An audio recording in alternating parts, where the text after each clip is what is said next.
దానివల్ల మంచి జరుగుతుంది, దానివల్ల చెడు హరిస్తుంది. ఎందుకంటే తాబేలు అనుక్షణం హరి హరి హరి హరి హరి హరి అని హరినామ స్మరణ చేస్తూ ఉంటుంది.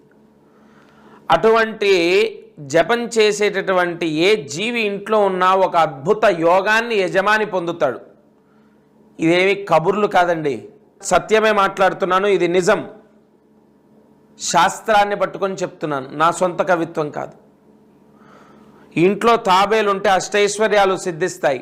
ఇంట్లో తాబేల్ని పెంచడం ద్వారా అరిష్టం తొలగిపోతుంది. ఇంట్లో తాబేలు పెంచవచ్చు. అయితే ఇక్కడ 2 రకాలు, నేను చెప్పినటువంటిది మాత్రమే అండర్లైన్ చేసి పెట్టుకోండి. తప్పకుండా దానిపైన ఖచ్చితంగా స్టార్ ఉండాలి, అంటే గీతలు ఉండాలి, స్టార్ ఉండాలి. అలాగే ఎప్పుడు ఇంట్లోకి తాబేలు తెచ్చినా సోమవారం తెస్తే చాలా మంచిది. శుక్రవారం తెచ్చుకుంటే మంచిది, గురువారం తెచ్చుకుంటే మంచిది, అలాంటివి కాదు.